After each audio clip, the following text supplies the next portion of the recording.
My profession is to always find God in nature. Kalau ada yang tanya profesiku apa, profesiku adalah mencari, menemukan Tuhan di alam. Nah, ini puncaknya ranah transenden, ketemu wilayah spiritual ketuhanan.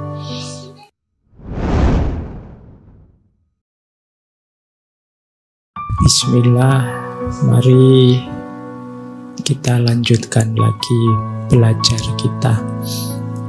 Semoga masih tetap bisa istiqomah belajar.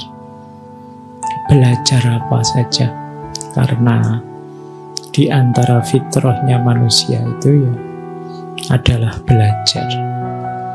Tanpa belajar kita tidak bisa jadi manusia yang sebenarnya. Karena manusia tidak seperti makhluknya Allah yang lain. Allah memberi kita potensi-potensi dan daya untuk milih. Cara untuk milih, cara untuk menghidupkan fitrah-fitrah tadi ya tentu saja harus belajar. Baik, kita mengawali tema baru bulan ini. Kita membahas tema ekologi, tema tentang alam. Di tengah banyak keprihatinan kita tentang rusaknya, kacaunya dunia dan alam di sekeliling kita. Termasuk ya bencana-bencana khususnya oleh kelakuan kita, termasuk ancaman-ancaman belakangan rame megatrust lah dan lain sebagainya. Ayo kita kembali lagi belajar. Ini tema yang kalau kita tanyakan pada siapa saja, semua jawabnya penting. Dan semua sudah tahu kok sebenarnya bagaimana bersikap yang baik terhadap alam, yang tidak merusak dan lain sebagainya. Tapi sebagian besar kita masih berhenti di tahu, belum naik kelas ke sadar. Makanya tema bulan ini kita fokus mereview, belajar lagi tentang bagaimana kita berinteraksi yang baik dengan alam. Semoga nanti ada 1-2 materi yang membuat kita, saya sering pakai istilah meletik, membuat kita sadar tentang pentingnya interaksi yang baik kita dengan alam.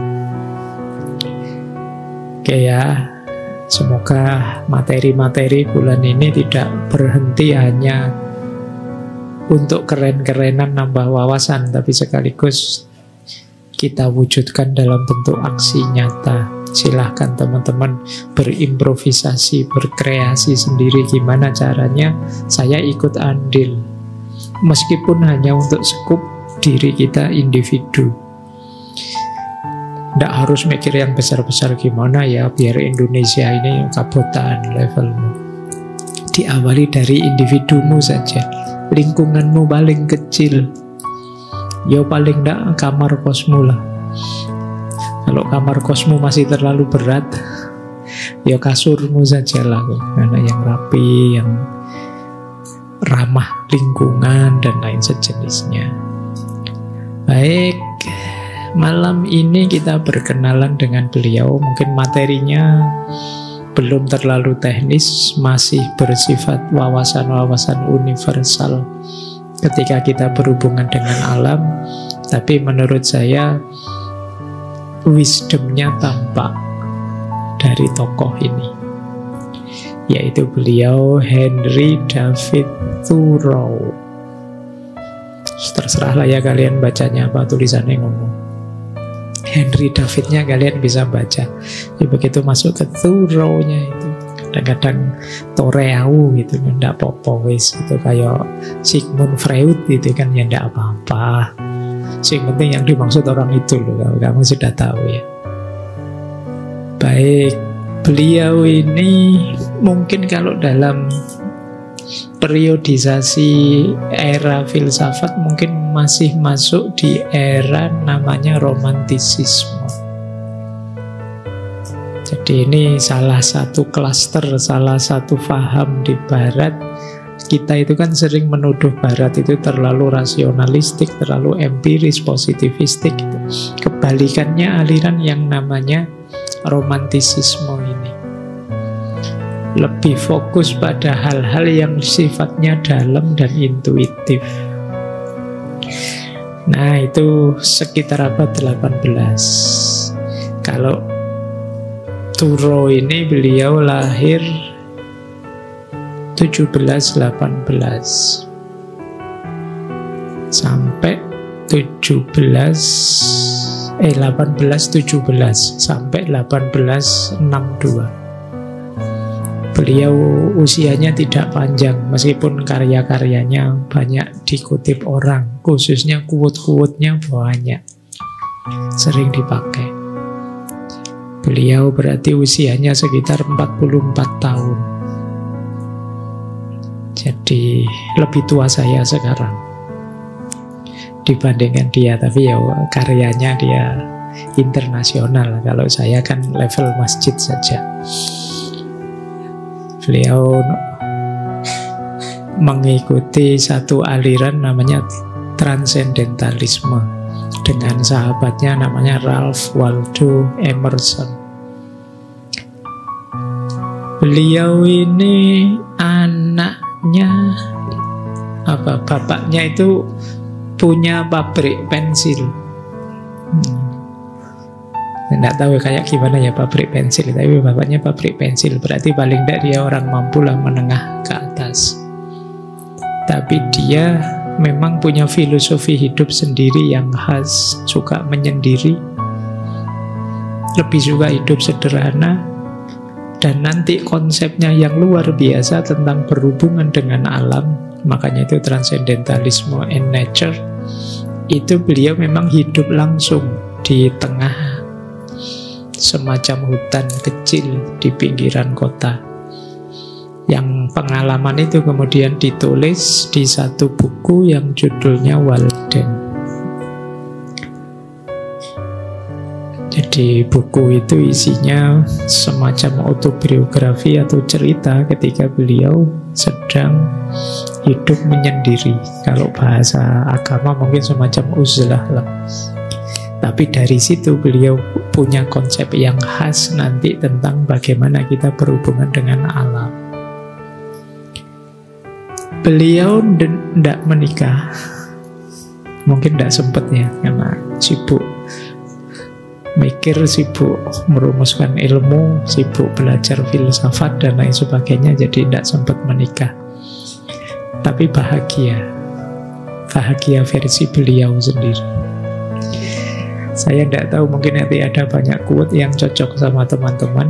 Hidup menyendiri, hidup sederhana, kemudian lebih cinta dengan alam daripada dengan manusia, dan seterusnya. Baik, meskipun beliau pernah nyoba ingin nikah. Ada cerita umur 28 tahun beliau melamar perempuan, tapi ditolak. Ya, jadi mungkin alam juga tidak mengizinkan dia nikah, karena hidupnya pinginnya untuk alam. Baik, kita belajar ya tentang orang ini. Bismillah, kita mulai. Kita dengarkan dulu. Ini dari sahabat beliau yang ngomentari, yang sama-sama punya aliran namanya transcendentalisme. Ralph Waldo Emerson. Dia mengomentari Thoreau itu seperti ini. Thoreau itu dia tidak punya profesi apapun. Dia tidak pernah menikah. Dia hidup sendiri. Dia tidak pernah ke gereja. Berarti kalian boleh jadi alasan kayak saya, Pak, tidak pernah ke masjid. Ya. Dia tidak pernah milih mungkin pilihan umum ya. Dia menolak bayar pajak. Mirip sekali sama kalian lama-lama. pada negara. Dia punya alasannya sendiri. Dia tidak makan daging. Nah, tambah mirip sama kalian. Kalau kalian mungkin ada tambahannya, kecuali ada yang bayari. Kalau beli sendiri nggak nyampe. Dia tidak makan daging, dia tidak minum anggur. Dia tidak pernah tahu kegunaan tembakau, berarti tidak ngerokok. Dan meskipun seorang naturalis, dia tidak menggunakan perangkap maupun senjata. Yang naturalis itu kan biasanya hidup alami, tapi dia juga alami pun ya enggak nyiksa-nyiksa makhluk hidup yang lain, binatang, dia berburu dan lain sebagainya, enggak begitu. Dia memilih dengan bijak, tidak diragukan lagi. Untuk dirinya sendiri, apa yang dia pilih menjadi bujangan dalam hal pemikiran dan alam. Jadi dia ingin jadi orang yang murni, baik dalam pemikiran maupun dalam hidup nyata bersama alam. Dia tidak punya bakat untuk jadi kaya dan tahu bagaimana caranya menjadi miskin. Enak ya, tidak bakat kaya tapi tahu caranya miskin. Kalau kebalikannya mungkin susah ya kalian. Saya tidak bakat kaya sih Pak, tapi tidak tahu caranya miskin, itu tersiksa kalian. Gaya hidupmu berarti gaya hidup kelas tinggi, padahal ya kamu tidak kaya. Nah, yang enak itu ya kaya tidak bakat sih, tapi tahu gimana caranya miskin. Atau sebaliknya, bakat kaya dan tahu gimana caranya kaya. Kalau ini sih enak. Tapi Thoreau ini karena hidupnya sangat sederhana, makanya disebut oleh Emerson, dan tahu gimana caranya miskin tanpa sedikit pun tanda-tanda kesengsaraan atau ketidaksopanan. Jadi melarat tapi masih bermartabat. Tidak menunjukkan bahwa saya butuh yang lain, saya harus dibantu, silahkan donasi untuk saya, tidak begitu. Itu yang dia sebut tahu gimana caranya jadi miskin tanpa harus kehilangan martabat. Ini mungkin kalian perlu belajar yang seperti ini, karena kaya itu lebih mudah dibandingkan miskin dalam menjalani hidup. Kalau sudah belajar miskin nanti tiba-tiba kaya gimana Pak? Ya Alhamdulillah. Yang sulit sudah siap kaya tiba-tiba miskin. Thoreau adalah ketulusan itu sendiri, kata Emerson. Dialah simbol orang yang memang tulus, yang sejati. Ini komentarnya sahabatnya. Ini semacam testimoni, endorse-nya Emerson pada Thoreau. Kita lanjutkan. Kita belajar dulu tentang alirannya. Dua tokoh ini, Emerson dan Thoreau, itu masuk transendentalisme. Transendentalisme itu satu gerakan filosofis, juga kadang disebut gerakan sastra, yang muncul di awal abad 19 di Amerika, menekankan pentingnya pengalaman langsung dan individual dalam mencapai pemahaman yang mendalam tentang kebenaran dan realitas. Jadi titik tekannya aliran transendental itu ada pada pencarian kebenaran yang mendalam dengan perangkat batin, perangkat intuisi. Jadi ini agak biasanya sering dikontraskan dengan empirisme. Kalau empirisme itu kan berhenti di fakta, berhenti di kenyataan empiris yang bisa disentuh oleh panca indera. Tapi transendentalisme ingin melampaui itu. Ini mungkin seperti asumsi kalau dalam pelajaran tasawuf itu loh, bahwa dunia ini tidak hanya yang kelihatan. Tangkaplah esensi di balik yang kelihatan, kalian akan lebih kaya menangkap makna. Kalau berhenti di yang kelihatan, ya kita mungkin agak miskin dalam hal makna. Misalnya kopi ini, kalau kalian hanya menilainya, hanya minuman yang bisa dirasakan oleh lidah tanpa makna lebih dalam, ya berarti kalian perlu belajar transendentalisme. Ada banyak makna bisa kalian tarik, meskipun sekedar dari kopi yang 1 gelas ini. Kita coba ya. Bismillah.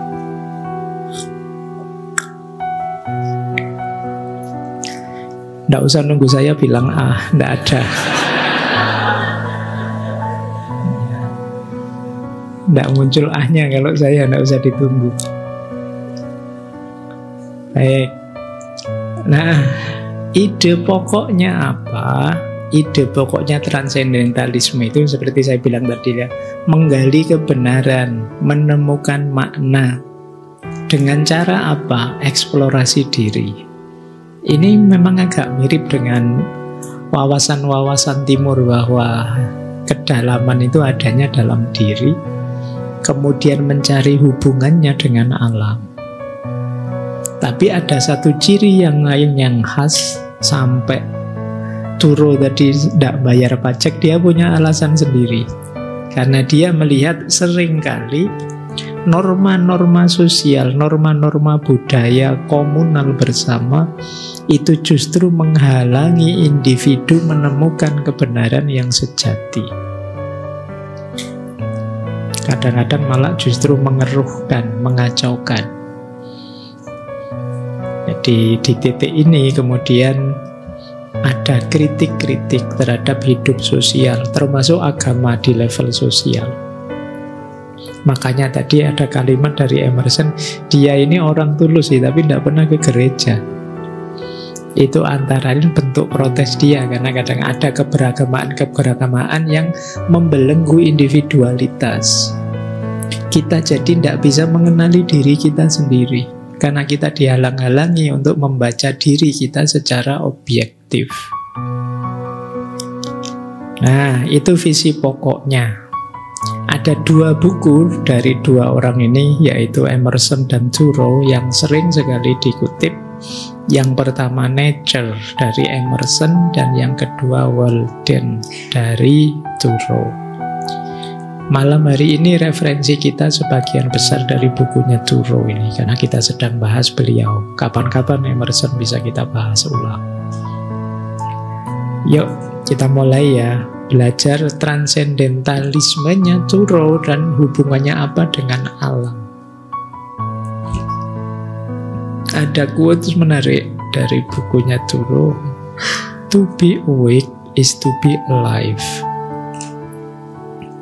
Ini kalau diterjemahkan lebih bebas, mungkin maksudnya hidup itu ya kesadaran.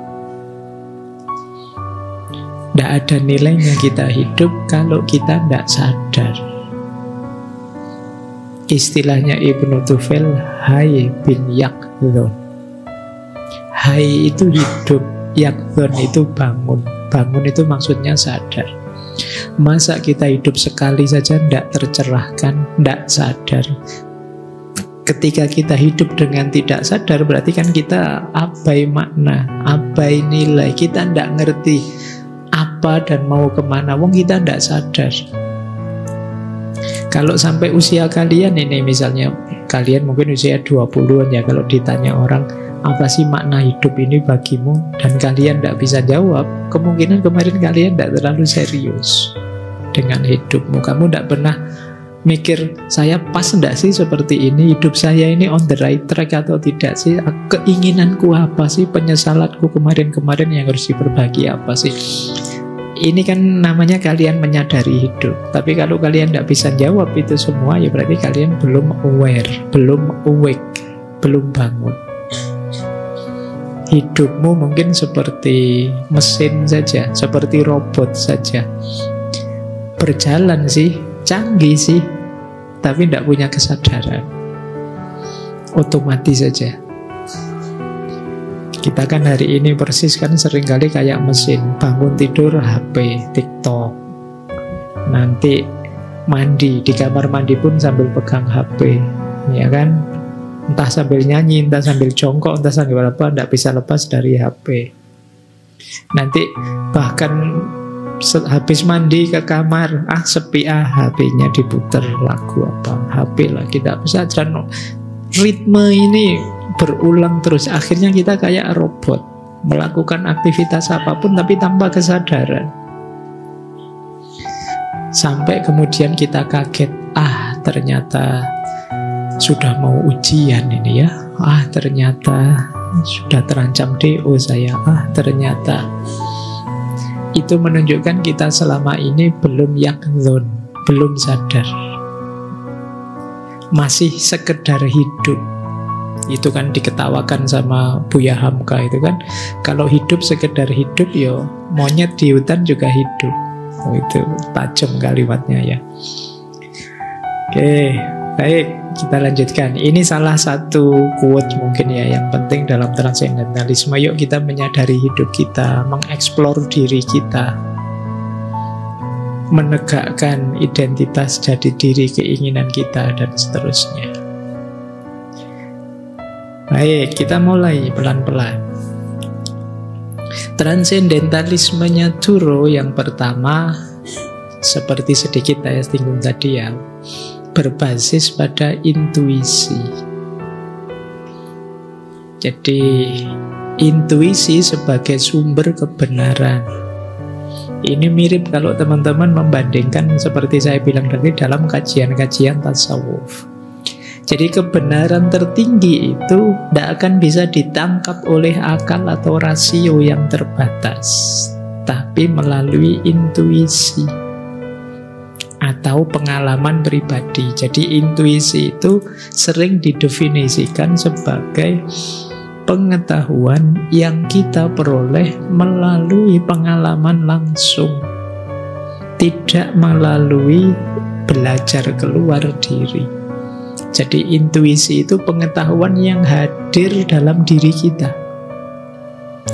Bisa lewat pengalaman, kalau dalam agama kadang-kadang bisa saja dianugerahkan langsung oleh Allah. Jadi itu intuisi. Kalau orang Jawa menyebutnya rasa, dalam bahasa Arab disebut dzauq.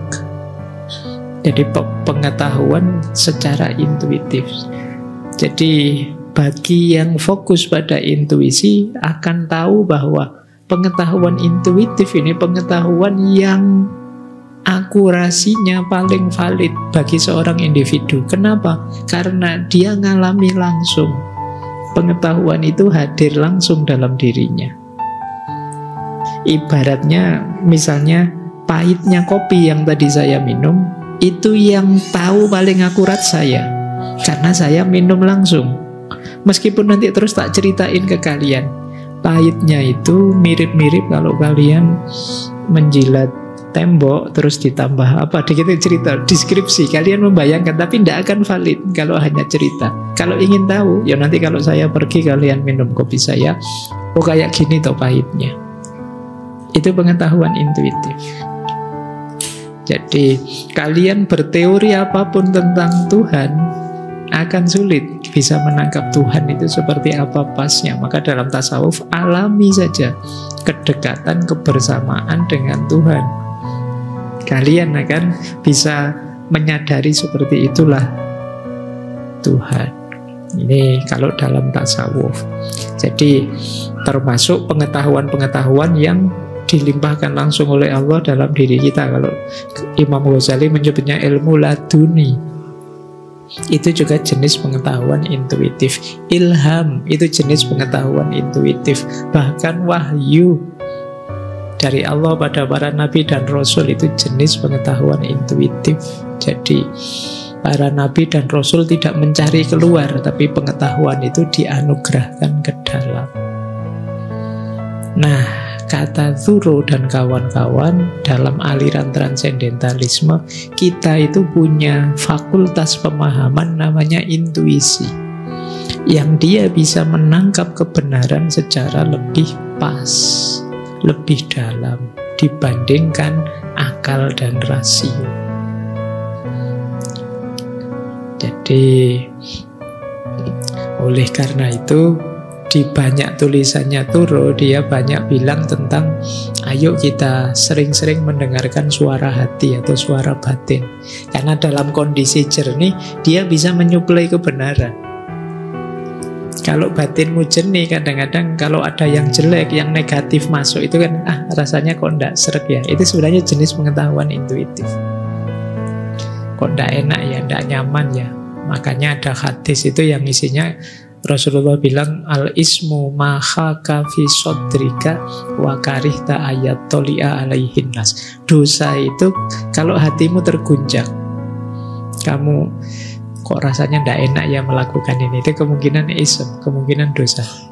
Tapi kalau hatimu jernih ya, kecuali kalau hatimu gelap ya mungkin kamu ndak enak-enak aja Pak. Nah itu mungkin hatimu agak ndak beres. Harusnya dalam kondisi jernih, hatimu, nuranimu bisa menangkap hal yang negatif.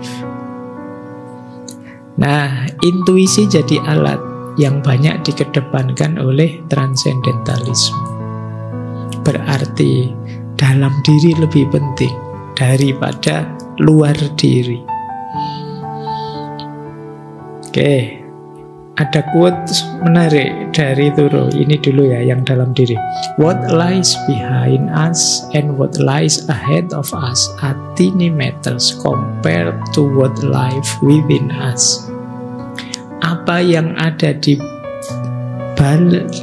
belakang kita dan apa yang ada di depan kita itu lebih sepele, lebih tidak penting dibandingkan apa yang ada dalam diri kita. Jadi dunia sekeliling kita itu tergantung diri kita. Jadi mungkin kemarin kita belajar teori tentang mindset itu ya. Ngajinya sih seperti ini, tapi apakah nyaman ataukah tidak nyaman, enak ataukah tidak enak, itu biasanya tidak tergantung situasi di luar diri kita, tapi tergantung suasana diri kita, kondisi diri kita. Kalau kamu lagi stres, lagi galau, lagi sumpek, serame apapun ngaji ini rasanya sepi, pikiranmu melayang kemana-mana. Jadi kondisi dalam diri kita lebih menentukan. Kalau kamu sedang marah, ada komedi selucu apapun, kamu tambah ngamuk. Kenapa? Yang harusnya lucu kamu tertawa, karena batinmu sedang galau, ya rasanya malah melecehkanmu dan kamu marah. Jadi yang ada dalam diri kita itu lebih penting. Makanya tadi alatnya intuisi. Bisa saja ini pengalaman menyenangkan bagi orang lain, tapi begitu masuk ke saya menangkapnya sebagai pengalaman yang kurang menyenangkan, pengalaman yang negatif. Jadi ternyata dunia di depanku, dunia di belakangku itu kalah penting dengan dunia di dalam diriku. Berarti apa? Tugas kita pertama membereskan dunia dalam diri. Ya entah gimana caramu untuk membereskan dunia dalam diri. Makanya Thoreau juga bilang, keindahan dalam diri kita lah yang memungkinkan kita mengenali keindahan di sekitar kita. Jadi diri kita indah dulu, baru kita bisa mengapresiasi, meresepsi keindahan di sekeliling kita. Kalau diri kita belum indah, melihat alam yang indah, sementara jiwa kita rusak, misalnya kacau, ya keindahan alam itu tidak akan kompatibel dengan diri kita. Ketika tidak kompatibel, ya kita tidak bisa menemukan keindahannya.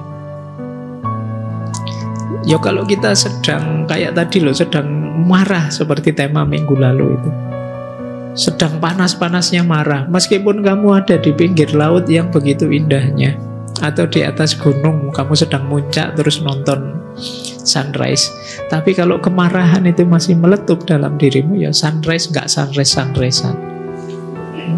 Pikiranmu kan mesti gitu, ayolah ke laut, ala ndak laut-lautan. Kenapa? Jiwamu sedang tidak kompatibel dengan keindahan yang ada di luar dirimu. Jadi hanya diri yang indah yang bisa mengapresiasi keindahan. Makanya kadang-kadang kan kamu heran, Pak, orang-orang kok suka ya dengan itu, saya kok tidak. Jangan-jangan jiwamu tidak kompatibel dengan yang sedang disukai banyak orang. Jadi kuncinya tetap dalam diri kita. Baik, jadi keindahan diri kita lah yang memungkinkan kita mengenali keindahan di sekitar kita. Intuisi tadi menurut Thoreau harus kita arahkan sebagai jalan untuk menangkap kebenaran dalam hidup. Penting bagi kita untuk hidup dalam kebenaran. Ini sebenarnya di konsep semua filosof juga begitu. Teman-teman juga ngerti di banyak teori filsafat yang fokus pada kebenaran. Thoreau juga begitu, ya intuisi, ya alat kita untuk menangkap kebenaran. Makanya dia bilang, ada quote terkenal sekali dari Thoreau, bukan cinta, uang, atau ketenaran, berikan padaku kebenaran, kata Thoreau. Kenapa? Ini sebenarnya ya masuk akal saja sih. Begitu kita memegang kebenaran, cinta akan hadir. Ketika cinta akan hadir, ayo kita akan sangat serius menjalani hidup kita. Kita akan memberikan yang terbaik untuk hidup kita. Saat kita memberikan yang terbaik untuk hidup kita, apalagi sekedar uang, pasti dia akan datang. Kalau uang sudah datang, betapa hidup kita berlimpah ruah, betapa hidup kita banyak berguna untuk orang lain, ketenaran juga pasti datang. Jadi, kalau di Jakarta ada sultan ini, sultan mana, nah, kamu bisa bikin sultan daerahmu sendiri. Jadi dengan uangmu, dengan ketenaranmu, diawali dari cintamu, tapi basicnya kebenaran. Kalau kalian hanya mencari uang dan ketenaran, pasti kalian tidak akan dapat kebenaran juga cinta. Kalau kalian hanya cinta saja, tanpa peduli kebenaran, kalian akan jatuh pada falling in love, tapi tidak mampu standing for love. Kamu benar-benar jatuh sudah. Itu gunanya kebenaran. Maka kata Thoreau, beri aku cinta, bukan uang, bukan ketenaran, tapi beri aku kebenaran. Kalian mau belajar ngaji filsafat sampai edisi 400 sekian, itu kan sebenarnya hidden di baliknya kamu ingin hidup dengan benar. Maka jangan lupa, inilah sebenarnya yang kita kejar. Mungkin nanti kalian tanya, apa sih Pak kebenaran itu? Definisinya luas, sulit, tidak karu-karuan. Jawabannya Thoreau apa? Tangkap dan rasakan dengan intuisi. Jadi pikiranmu mungkin bisa ngeyel, Pak benar itu kan macam-macam Pak, perspektif ini, perspektif itu, bisa benar menurut saya, tidak benar menurut orang lain. Ya monggo saja, tapi kalau versinya Thoreau, tangkaplah tidak dengan akalmu, tangkaplah dengan intuisimu. Sayangnya di sekolahan tidak ada pelajaran untuk mendayagunakan intuisi ini. Di pendidikan ya alat yang paling kita pakai kan akal sama panca indera saja, itu yang kita sebut positivisme, positivistik. Kalau untuk hal-hal yang jenis-jenis intuisi, naluri, nurani, imajinasi, itu mungkin hanya jurusan tertentu yang intensif bahas itu. Padahal ini penting untuk menangkap kebenaran yang derajatnya lebih dalam, yang kita sebut intuisi ini. Baik, kita lanjutkan. Itu tadi yang pertama. Jadi kunci pertama transendentalisme adalah intuisi. Kita lanjutkan ya. Yang kedua, ini juga unik. Jadi titik tekannya transendentalisme ada pada individualisme dan kebebasan pribadi. Kalian harus jadi manusia yang otentik versi dirimu sendiri. Bahkan nanti di pikirannya Thoreau, setiap orang itu dengan intuisinya bisa langsung mengakses kebenaran apapun, termasuk kebenaran spiritual dan kebenaran moral, tanpa harus kalian belajar keluar. Jadi sederhananya begini, dengan hati nuranimu, suara hatimu saja, kamu tahu kok mana baik, mana buruk. Itu yang dia maksud kebenaran moral tadi. Kebenaran spiritual juga begitu. Kalau hatimu jernih, pikiranmu jernih, kamu tahu kok bahwa alam semesta ini tidak sekedar yang kelihatan. Pasti ada daya, ada kekuatan di balik yang kelihatan. Jadi ini menunjukkan bahwa diri kita sebagai individu itu sebenarnya sudah powerful, sudah luar biasa untuk menemukan kebenaran, bahkan tanpa bantuan eksternal. Tanpa harus kalian diberitahu atau diberi buku apa, kalian tahu kok kalau bohong itu jelek. Kalian tahu kok mengkhianati orang itu jahat. Kalian tidak bisa alasan, Pak, sejak kecil tidak ada yang ngasih tahu saya, Pak, bahwa bohong itu salah, jadi ya saya bohong terus. Ya seandainya tidak ada yang ngasih tahu pun, harusnya hati nuranimu dan intuisimu tahu bahwa itu tidak boleh, itu tidak seharusnya. Nah, pandangan ini nanti mengarah pada namanya individualisme versi transcendentalisme. Jadi mari kita jujur dengan diri kita sendiri, mari kita menjalani hidup dengan nilai-nilai kebenaran yang kita serap. Banyak orang yang tidak berani begini, padahal kata Thoreau, inilah kebenaran yang sejati. Menurut saya yang benar ini, dan aku akan menghidupkan kebenaran ini sesuai pemahamanku. Jarang orang berani begini. Seperti di tema Herd Instinct 2 minggu yang lalu, orang selalu ingin mengikuti yang lain. Bagaimana yang lainnya, saya ke situ. Akhirnya dia tidak otentik. Nah, transcendentalisme mengajari kita untuk yuk kita jadi diri kita sendiri, sesuai pilihan kita, sesuai keinginan kita. Itulah mengapa nanti Thoreau itu kemudian hidup menyendiri di hutan, meskipun hanya 2 tahun 2 tahun 2 bulan. Jadi dia hidup di hutan tadi, ingin menyendiri, ingin merasakan hidup yang otentik, tidak banyak dipengaruhi oleh masyarakat, tidak banyak dipengaruhi norma-norma yang tidak perlu dan lain sebagainya. Dan dia memang mengalaminya langsung. Di situ pada akhirnya akan muncul pribadi yang kuat, tangguh, yang tidak gampang hanyut oleh arus zaman.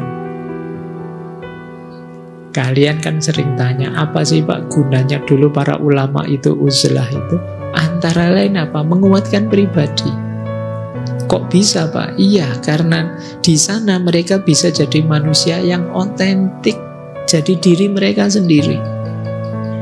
Tidak harus banyak beradaptasi menyesuaikan dengan maunya masyarakat. Jadi karena masyarakat itu kadang-kadang dalam aspek tertentu menghambat pengembangan diri kita. Mau gini mbak boleh, mau gitu ndak boleh. Nah, kalau kamu sedang uzlah seperti Thoreau ini terus hidup di hutan, dia lebih bebas, bisa mengeksplor dirinya sedalam-dalamnya. Nah, itu rahasianya kenapa para sufi, para ulama itu diantara riyadhahnya adalah uzlah. Bahkan bila perlu kholwat, ya selain muqarrabah mendekat pada Allah, juga melatih pribadi. Di situ dia kuat, mandiri.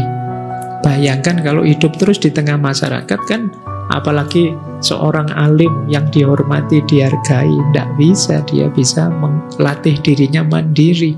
Yang terjadi apa? Dilayani orang, disayang orang, terus tidak boleh ini, tidak boleh itu, bisa saja begitu.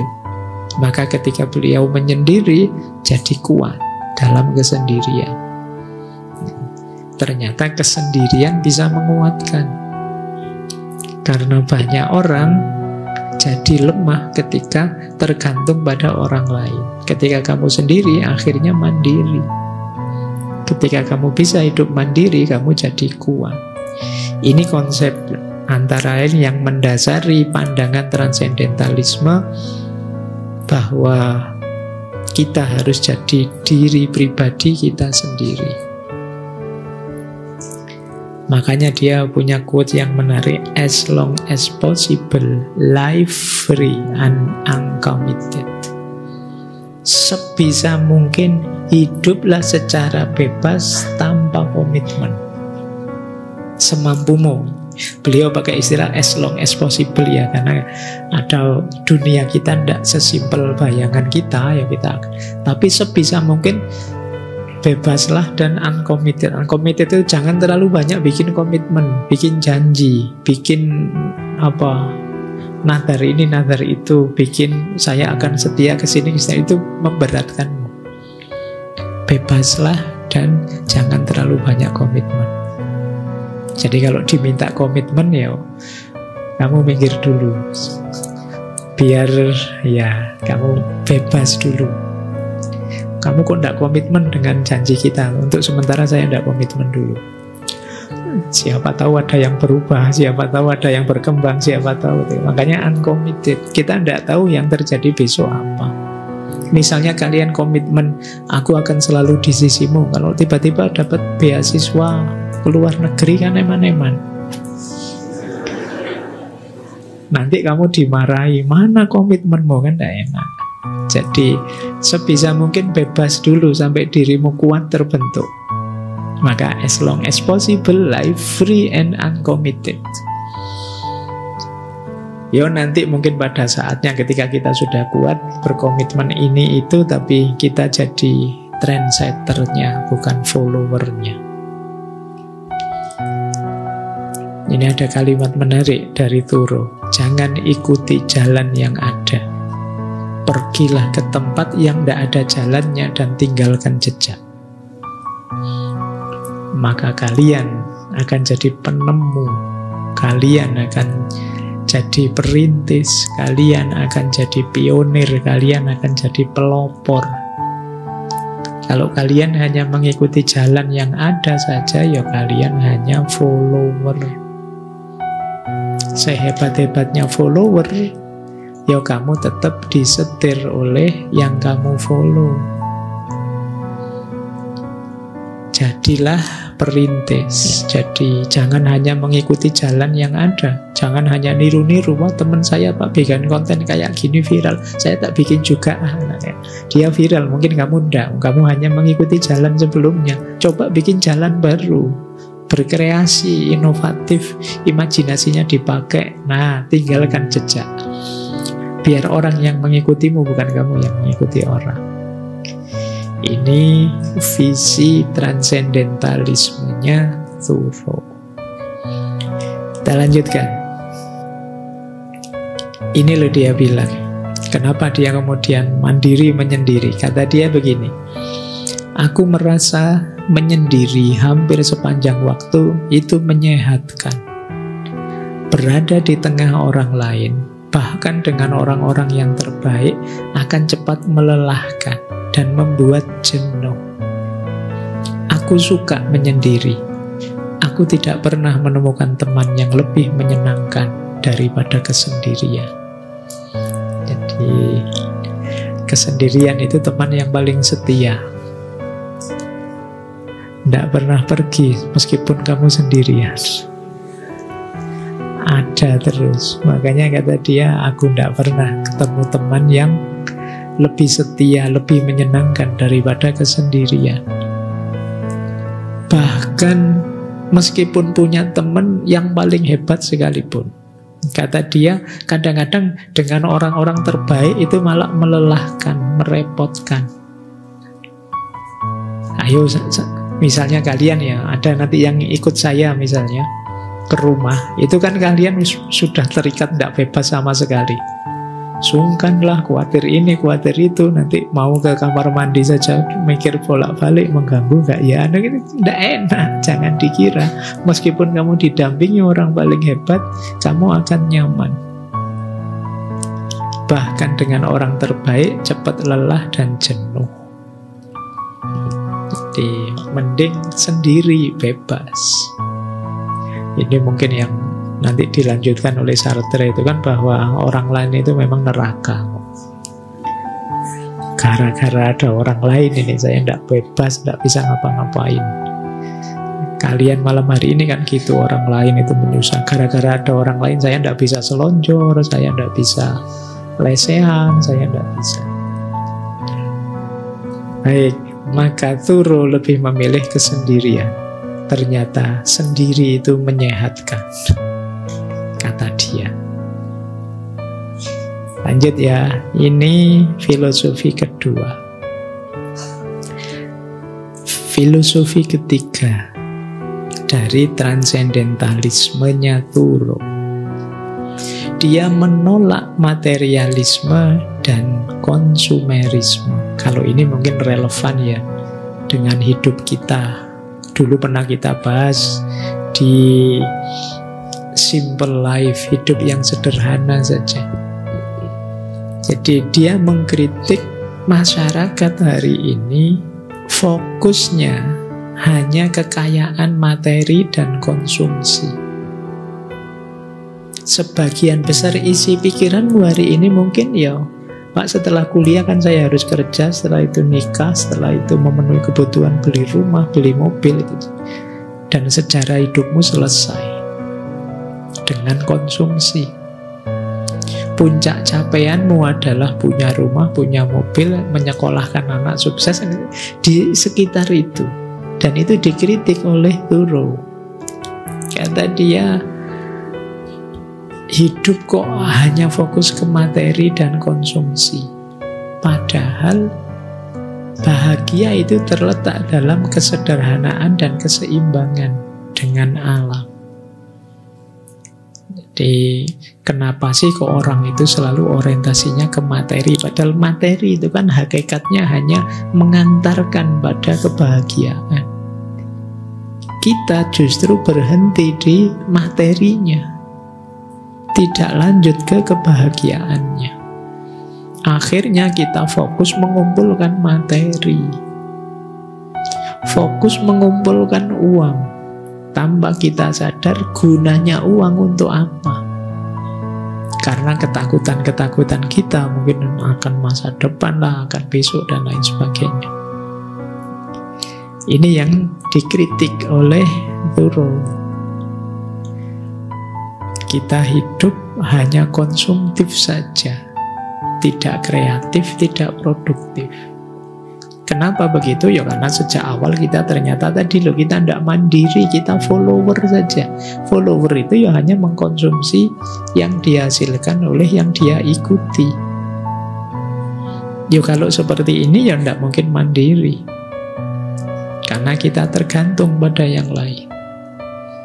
Itulah kenapa dia nanti prihatin, dia bilang begini, sebagian besar kemewahan dan kenyamanan hidup itu sebenarnya tidak hanya bisa diabaikan, tapi ternyata juga hambatan nyata bagi peningkatan derajat umat manusia. Jadi ini yang banyak menghalangi kita untuk maju, untuk meningkat martabatnya manusia. Karena manusia apalagi hari ini hanya berhenti di materi. Iya, materi itu penting dalam hidup, tapi jangan berhenti di situ. Hidup kita luas, hidup kita kompleks. Tidak sekedar kenikmatan panca indera yang harus kita kejar. Kita mungkin perlu kenikmatan hati, kenikmatan pikiran, kenikmatan spiritual. Yang itu bisa diantarkan oleh materi, tapi tidak bisa hanya materi saja. Itulah kenapa istilahnya transendentalisme. Jadi melampaui pengalaman konkret, pengalaman nyata yang biasa. Kita masuk ke makna yang lebih dalam. Baik. Nah, ini rumus dari beliau. Sederhanakan hidupmu, jangan buang waktu bertahun-tahun untuk berjuang demi hal-hal yang tidak penting. Jangan membebani dirimu dengan kepemilikan. Tetapkan kebutuhan dan keinginanmu tetap sederhana dan nikmati apa yang engkau miliki. Jangan hancurkan kedamaian pikiranmu dengan menoleh ke belakang, mengkhawatirkan masa lalu. Jalani hidup di masa sekarang. Sederhana saja. Jadi, ayo hidup sederhana saja. Jangan berlebihan, juga jangan kurang. Jangan dikira sederhana itu berkekurangan. Orang Jawa menyebutnya sakmadyo. Secukupnya saja. Kalau 1 gelas cukup, kenapa sih 2 gelas? Nah, itu namanya tidak sakmadyo. Ayo sakmadyo. Kalau baju 5 cukup, kenapa baju kita kok 10, 20? Ini namanya tidak sakmadyo. Biasanya berlebihan itu menyusahkan, kurang juga menyusahkan. Makanya di banyak teori etik disebut bahagia itu ada di pas saja. Tidak kurang, tidak lebih.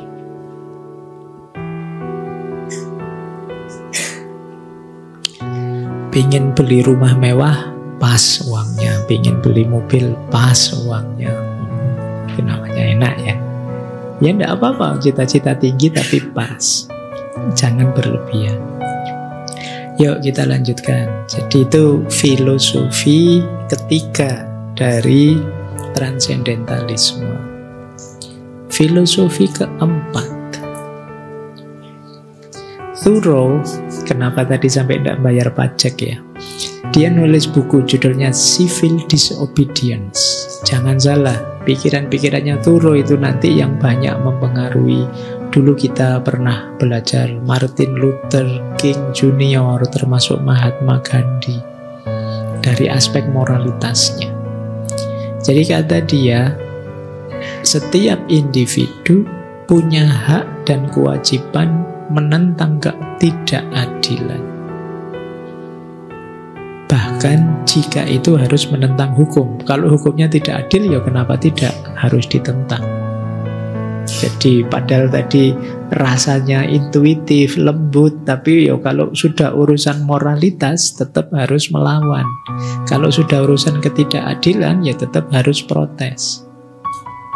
Kata Thoreau, hukum moral itu lebih tinggi daripada hukum buatan manusia.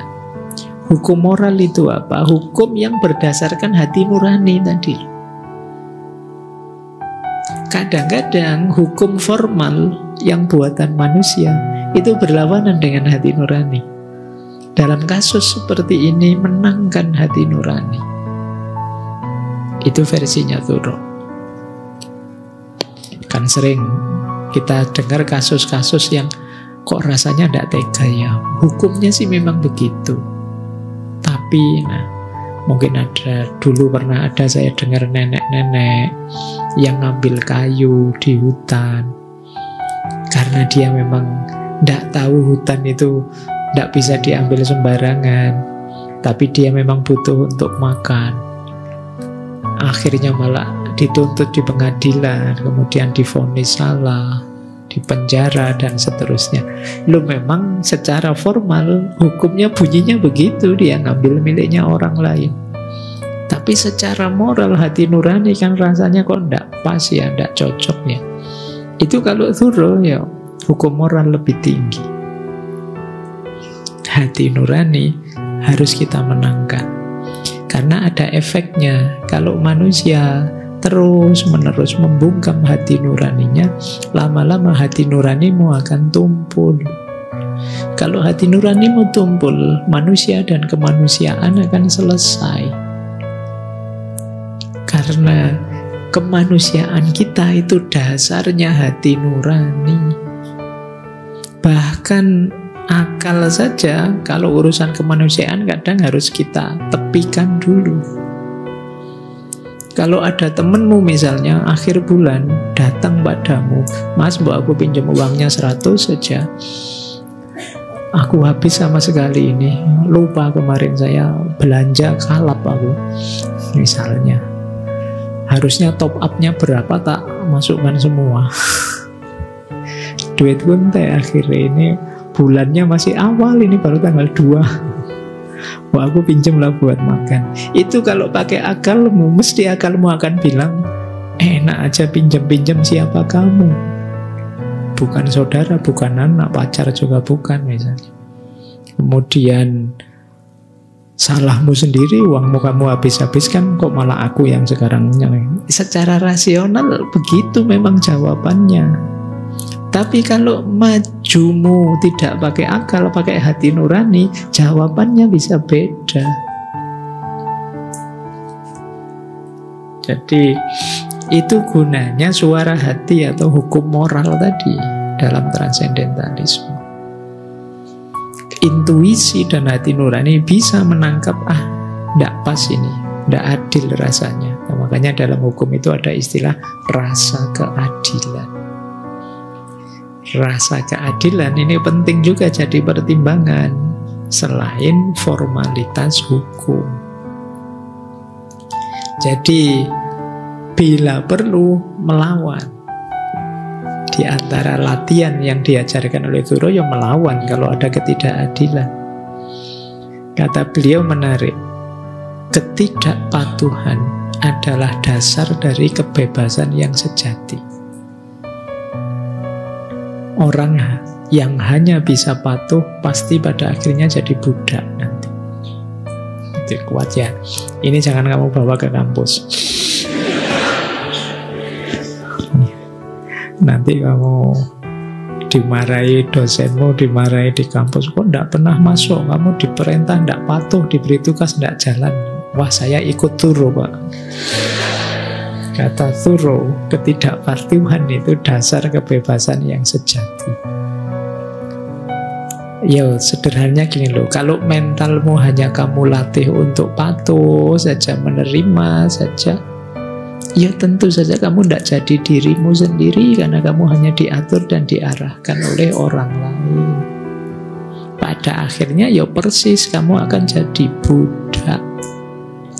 Jangan salah, Thoreau ini termasuk pejuang abolisi. Pada eranya abolisi itu pembebasan para budak pada zamannya. Jadi dia sangat keras menyuarakan pembebasan para budak. Bahkan beliau ini sering diam-diam membantu budak yang mau melarikan diri. Kalau diceritanya sih dengan cara dibelikan tiket kereta terus biar minggat kemana, biar tidak jadi budak lagi. Karena Eropa era itu masih melegalkan perbudakan. Jadi kalau ada orang kritik, wah Islam zaman dulu membolehkan perbudakan, ya bahkan Eropa sampai era modern juga masih ada perbudakan. Ya meskipun kemudian dihapuskan, zamannya memang begitu. Dan Thoreau ini termasuk yang sangat keras menyuarakan anti perbudakan. Jadi beliau nulis buku yang judulnya Slavery, saya lupa terus, in Massachusetts. Beliau kan lahir dari sana. Beliau sering melihat budak yang disiksa oleh tuannya. Nah, di antara imbasnya pengalaman itu beliau menyebut, kita harus punya power untuk resisten, untuk melawan kalau ada ketidakadilan. Kita harus mampu untuk tidak patuh kalau itu memang tidak cocok, tidak sesuai dengan nurani kita. Karena orang yang hanya bisa patuh pasti akan jadi budak. Kemampuanmu harus lengkap. Kalian harus bisa iya juga bisa tidak. Kalian patuh bisa kalau memang baik, tapi melawan juga bisa kalau itu negatif. Jangan hanya bisa patuh saja, karena kalian akan jadi budak. Tapi juga jangan bisanya bantah saja. Patuh tidak bisa, kalian akan terpencil dari masyarakat. Kamu akan terasing dari zamanmu. Dua-duanya harus bisa. Patuh bisa, membantah juga bisa. Tapi yang dibantah hal-hal yang negatif, yang tidak sesuai dengan hati nurani kita. Lanjut, makanya dia bilang Aku tidak dilahirkan untuk disiksa. Aku akan bernafas dengan caraku sendiri. Mari kita lihat siapa yang lebih kuat.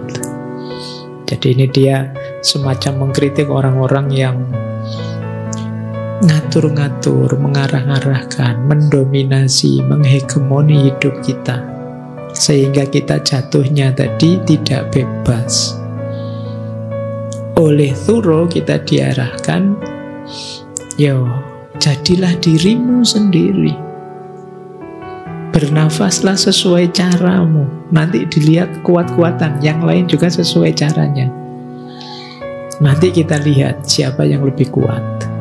Jadi ini arahnya ke kebebasan moral tadi. Jadi ini sebelum ke tema utama kita. Nah, dia melihat begini, kebanyakan manusia menjalani hidup dengan keputusasaan diam-diam. Apa yang disebut kepasrahan adalah keputusasaan yang nyata. Jadi ini juga mengkritik yang serba patuh, serba pasrah. Pasrah didefinisikan oleh Thoreau sebagai putus asa diam-diam. Kalau kamu bilang, saya tidak putus asa Pak, tapi saya pasrah sajalah, apa yang terjadi sama saja. Itu namanya putus asa. Tidak mau berjuang lagi. Kata dia, banyak orang begitu. Hakikatnya dia males berjuang, kemudian pakai argumen pasrah, pakai alasan takdir, padune males. Nanti Pak, bukankah hidup ini segalanya sudah ditentukan oleh Allah? Iya, segalanya sudah ditentukan oleh Allah. Tapi kan kita tidak tahu ketentuan Allah untuk diri kita itu apa. Tapi kan memang kamu sengaja menafsirkan diktum itu untuk alasanmu, kamu malas. Saya ngapain Pak belajar capek-capek, ngapain saya kerja keras, ngapain mbok pasrah saja, kan Allah yang ngatur. Loh, Allah tidak akan turun tangan kalau kamu tidak bergerak dulu. Jadi kan itu kan ayatnya yang sering kamu kutip itu loh. Innallaha la yughayyiru ma biqaumin. Jadi Allah tidak akan mengubahnya sebelum kamu berikhtiar untuk mengubahnya lebih dulu. Ya kalau kamu diem saja tidak ada yang berubah. Kamu nunggu saja, Allah ya bingung loh, kamu meneng wae mungkin sudah puas. Ya sudah, geraklah untuk mengubah, nanti Allah akan yughayyir.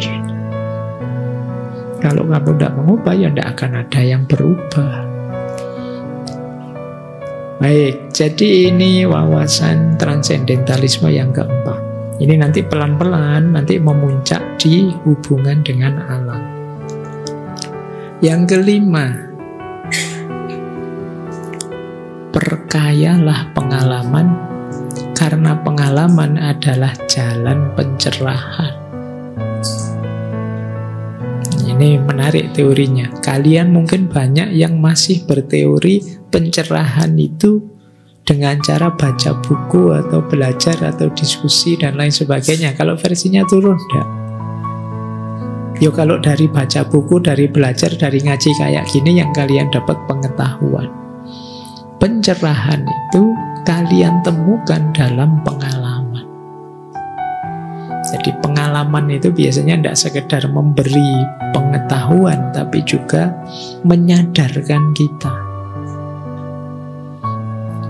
Kalian belajar tentang kejujuran, kesetiaan, itu ya pengetahuan. Tapi kalian baru sadar pentingnya kejujuran, pentingnya kesetiaan setelah kamu mengalami sakitnya dikhianati.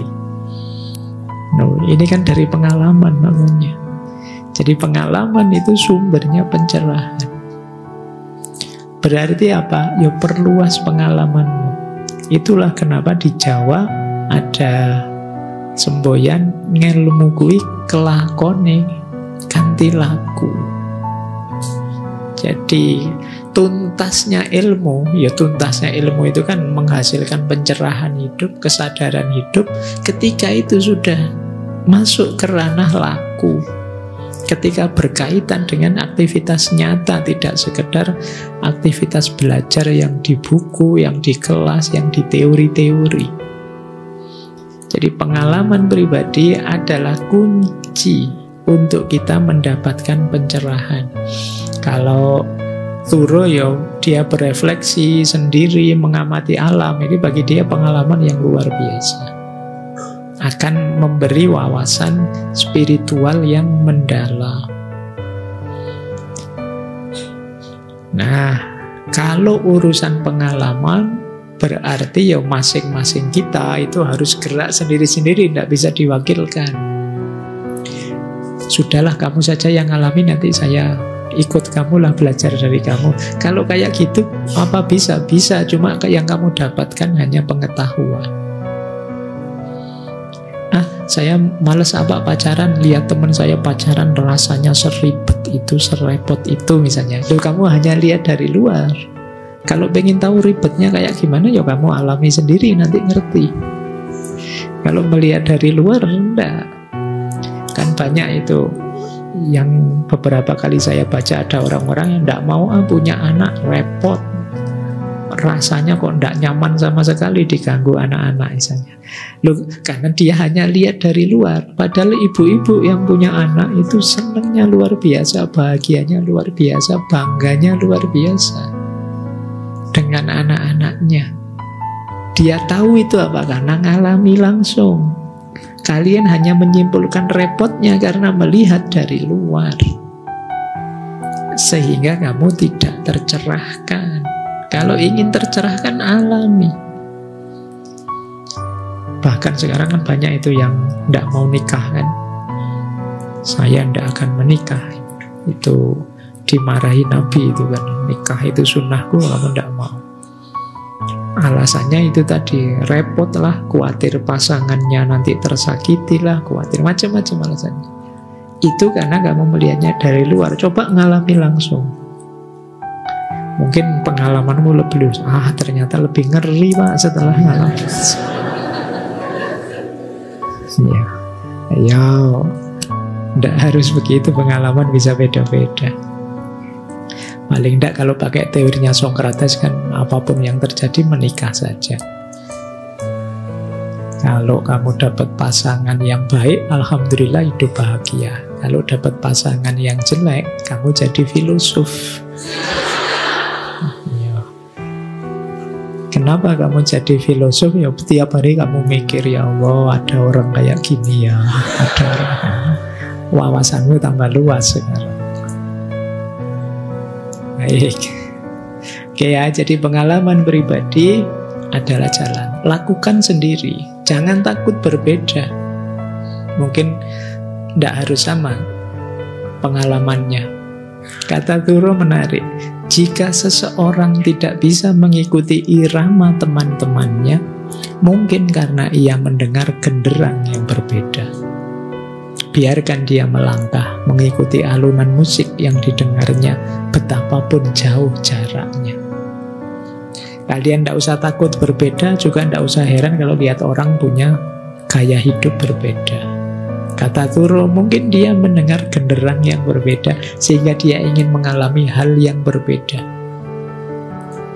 Yang lain berlomba-lomba daftar PNS, kamu ndak, ngapain semua PNS? Paling gajinya berapa? Gitu. Mending saya nganggur sajalah, misalnya. Nah iya kan, ya ndak apa-apa kan kamu punya. Itu kalau bahasanya Thoreau, mungkin kamu sedang mendengarkan genderang yang berbeda. Jadi yang jadi visinya tiap orang beda-beda, tidak harus sama. Biarlah orang berbeda dan jangan takut kalian berbeda. Ikuti, ini kalau dilanjutkan tadi ya, ikuti suara hatimu masing-masing. Karena dia lebih tahu tentang dirimu, karena dia sumbernya dari dalam dirimu langsung. Tidak harus kamu terlalu digelisahkan. Nanti kalau orang komentar gimana Pak? Nanti kalau kamu memang maunya begitu ya jalan saja. Mungkin orang mendengarkan apa, kamu mendengarkan apa, sehingga kamu menuju ke yang kamu inginkan tadi. Ini berhubungan dengan pengalaman langsung tadi ya. Alami sendiri duniamu, jalani sendiri duniamu. Lanjut. Nah, ini contoh ya. Jangan hanya teori. Kata Thoreau, betapa sia-sianya hidup kita kalau duduk untuk menulis tapi kita belum pernah berdiri untuk hidup. Iya sih tulisanmu banyak, iya sih karyamu luar biasa, tapi numpuk di perpustakaan saja dan ilmumu hanya di meja tulis saja. Berdirilah untuk hidup. Karena hidup itu tidak sesimpel teori yang kamu tulis di buku-buku. Mungkin kamu kaget luar biasa begitu terjun beneran ke lapangan.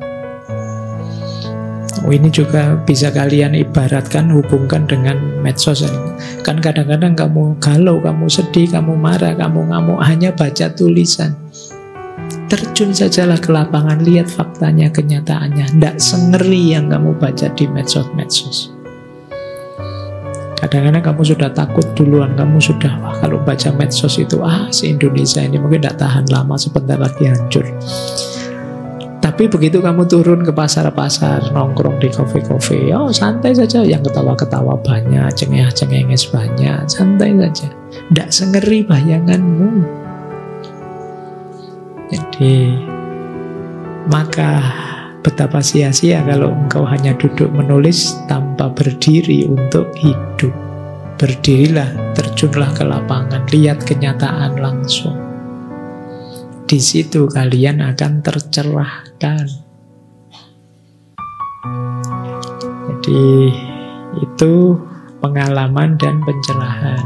Disitulah nanti dia bilang, aku pergi ke hutan karena ingin menjalani hidup dengan penuh kesadaran, menghadapi fakta-fakta penting dalam kehidupan, dan mencari tahu apakah saya bisa mempelajari apa yang diajarkan kehidupan. Dan jangan sampai saat akan mati nanti baru menyadari bahwa aku belum hidup ternyata. Hiduplah sekarang. Terjun ke gelanggang, ke lapangan, nikmati hidupmu, rayakan masalah demi masalah yang kamu hadapi, karena disitulah kamu tambah kuat, tambah tercerahkan. Tentu saja ada banyak masalah, tentu saja ada banyak tantangan. Hadapi itu, maka kalian akan jadi orang hebat. Ini kunci dari transendentalisme. Lanjut ya. Ini masih belum sampai ke alam ini. Nanti terakhir, pada puncaknya adalah hubungan dengan alam. Yang nomor 6, transendentalismenya Thoreau itu adalah pandangan yang percaya bahwa manusia itu hakikatnya baik. Berarti kalau ada orang tidak baik, dia sedang melenceng atau sedang tidak di jalurnya atau terhalangi. Kita itu setiap orang secara fitri itu baik. Mungkin karena kita salah rute, salah jalan, tergoda apa, akhirnya jalan kebaikannya belok. Atau tertutupi pikiran kita, tertutupi fitrah kita oleh hal-hal duniawi, oleh masyarakat, oleh idola-idola kita, pikiran-pikiran yang mengganggu kita selama ini. Akhirnya kebaikan itu tersisihkan. Itulah kenapa kalau kita yang muslim kan setahun sekali, 1 bulan kita diminta puasa Ramadan yang berakhir dengan Idul Fitri. Kembali ke fitrah, kembali menjadi diri kita yang sejati. Yang sejati apa? Baik. Jadi orang baik. Jadi Idul Fitri itu ya kembali lagi jadi orang baik. Dan orang baik inilah aslinya diri kita. Nah ini kalau pakai teorinya Thoreau ini, kalau kalian pas salah apa, jahat apa, itu boleh pakai alasan aslinya saya itu baik, Pak. Cuma ya khilaf saja, cuma ya sedang melenceng saja. Karena memang hakikat diri kita ini baik. Kitalah yang membelokkan kebaikan itu. Kitalah yang menutupi kebaikan itu, sehingga pilihan-pilihan kita meleset terus. Atau masyarakat kita yang membuat pilihan kita terhadap kebaikan terganjal. Masyarakat yang manapun itu, institusi sosial, institusi budaya, institusi politik, bisa saja mengantarkan kita pada yang negatif yang harusnya positif. Jadi percayalah pada manusia, itu maunya Turo, karena manusia itu hakikatnya baik. Jangan putus asa dengan manusia, karena manusia itu agen utama kebaikan di bumi ini. Kalau kita putus asa dengan manusia, siapa nanti yang menjalankan amanat sebagai khalifahnya di muka bumi ini? Tetap optimis bahwa manusia itu baik, dan secara alami pasti akan milih kebaikan. Kenapa begitu? Hati nuraninya yang akan mendorong dia ke sana. Lakukan kebaikan sebanyak mungkin semampu kita. Inilah yang diinginkan oleh Turo. Kata Turo, kebaikan adalah satu-satunya investasi yang tidak pernah gagal. Kalau kalian ingin investasi yang tidak tertipu, investasilah kebaikan. Kalau dalam agama itu panennya bisa luar biasa, berkali lipat. Investasikan kebaikan apa saja, dari yang paling kecil sampai yang paling besar, asal kalian mampu. Bahkan sekedar menyingkirkan duri di jalan, kan gitu di hadisnya. Bahkan sekedar mungkin ngipasi temenmu yang sumuk sebelahmu, kasihan ya temanku sumuk terus mbok kipasi, itu kebaikan juga. Bahkan sekedar nawari temanmu yang minumnya sudah habis, minumnya habis, boleh minum bekas saya kalau mau. Tapi kan niatnya baik. Investasilah kebaikan di mana saja. Mungkin sekedar noto sandal di depan itu, dibalik, dihadapkan ke depan semua. Mungkin nanti waktu pulang bantu sebelahmu yang sedang susah parkir, mau keluar, kamu bantu. Lihatlah peluang kebaikan sebanyak mungkin yang ada di sekelilingmu. Dan pasti ada dan pasti banyak kalau kamu mau. Investasikan sebanyak mungkin, pada akhirnya kamu akan panen. Kalau bahasa agama, فَمَنْ يَعْمَلْ مِثْقَالَ ذَرَّةٍ خَيْرًا يَرَهُ وَمَنْ يَعْمَلْ مِثْقَالَ ذَرَّةٍ شَرًّا يَرَهُ. Jadi kalau engkau beramal baik sekecil apapun, engkau akan melihat hasilnya, yaroh. Jadi biar kita panen kebaikan, melihat buah dari kebaikan yang kita tanam, ayo sebanyak mungkin kita invest kebaikan. Ini akan jadi kunci kebahagiaan kita. Jadi di antara jalan kita bisa bahagia itu adalah kebajikan. Teori ini dari Aristoteles. Namanya virtue etik, etika kebajikan. Bahwa kebahagiaan itu akan kita raih justru kalau kita melakukan kebajikan. Kalau kalian tanya, Pak, gimana Pak saya mencari kebahagiaan, menemukan kebahagiaan? Tidak usah kamu cari kemana-mana, lakukan saja kebaikan, maka kalian akan merasa bahagia. Baik, jadi itu 1, 2, 3, 4, 5, 6 pandangan transendentalisme. Sekarang baru kita masuk ke tema kita, hubungannya dengan alam. Jadi dalam transendentalisme, alam itu dianggap refleksi dari Tuhan. Manusia dapat tercerahkan secara spiritual ketika kita dekat dengan alam. Ini mirip dulu kita belajar ekosofi dari Syed Hussein Nasr, bahwa alam itu manifestasi kehadiran Tuhan.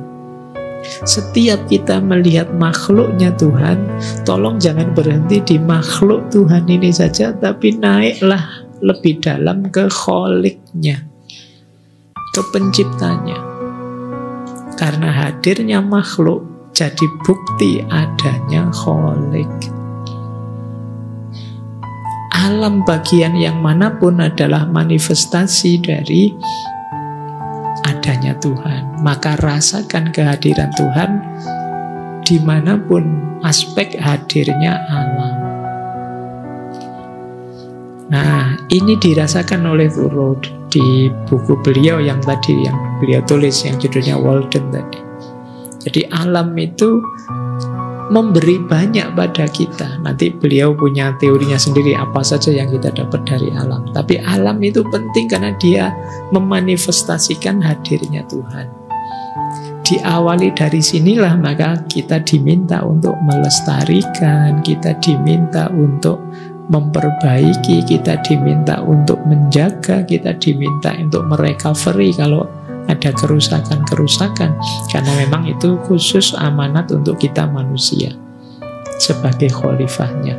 Lebih dari itu, dia bisa jadi jalan pencerahan kita. Tadi kan kita mencari pencerahan, bisa jadi jalan spiritual kita untuk dekat dengan Tuhan.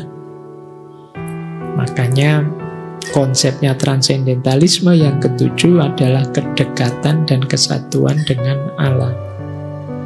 Kita lihat ya nanti beberapa uraian beliau. Ada quotes yang menarik tentang alam. Kata Thoreau, apa gunanya sebuah rumah jika engkau tidak punya planet yang layak untuk menaruhnya? Kalau planetmu rusak, kalau bumi hancur, semewah apapun rumahmu buat apa?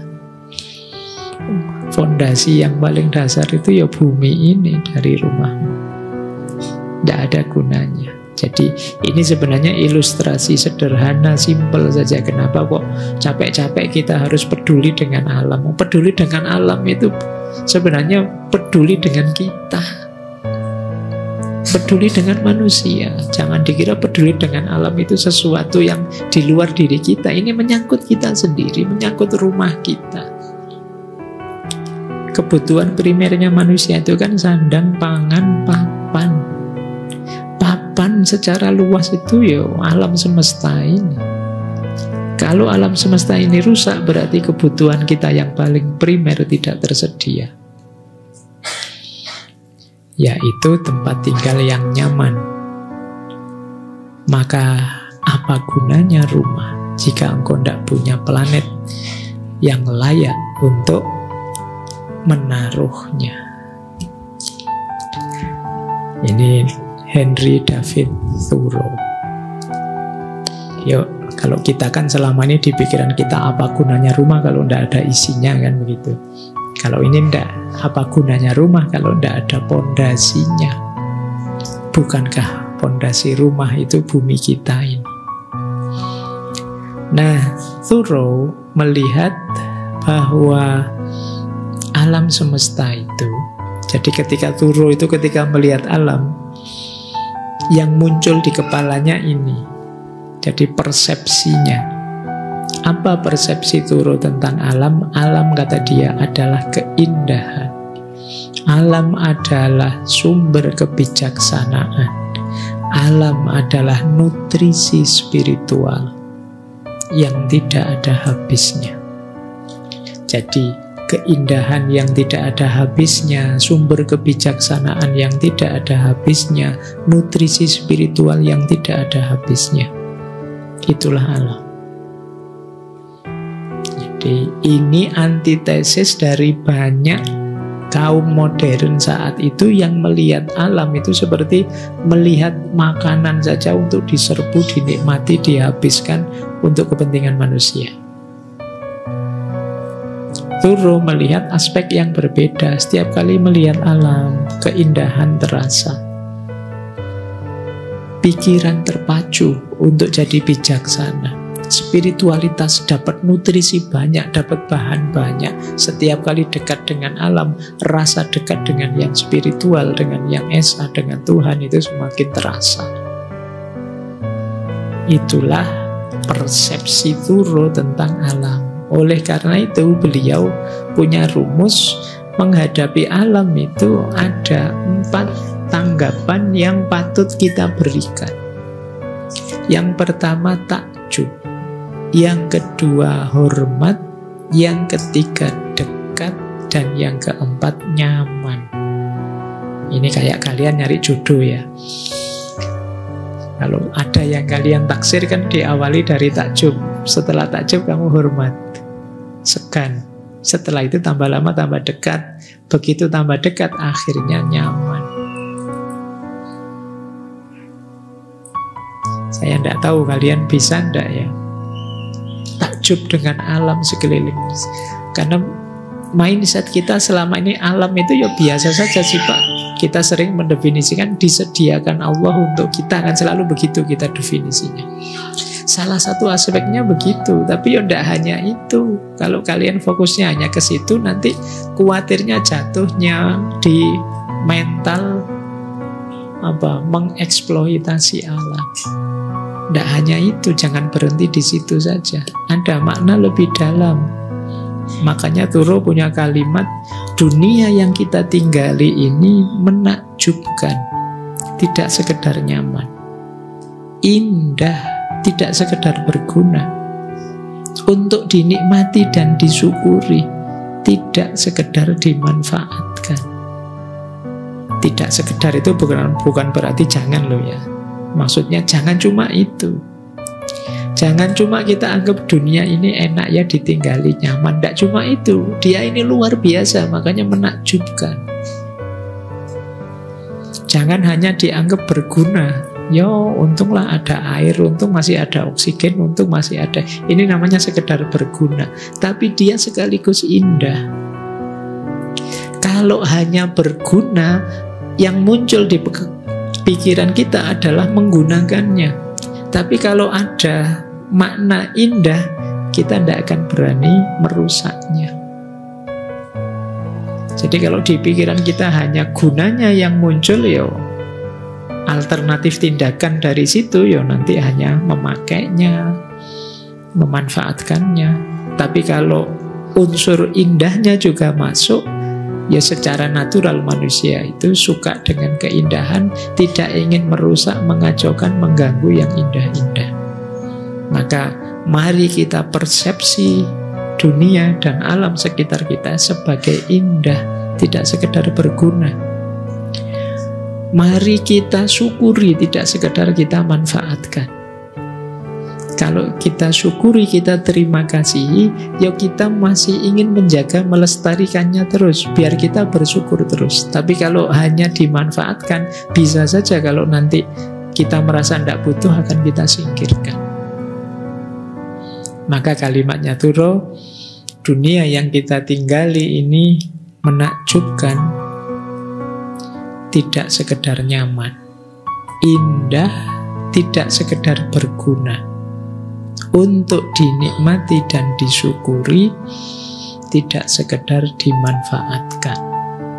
Ini untuk biar kita terhindar dari mentalitas eksploitatif tadi. Hanya ingin menikmati untuk kepentingan kita saja. Nah, kita lanjutkan ya, bagaimana pendalaman seorang Thoreau terhadap alam.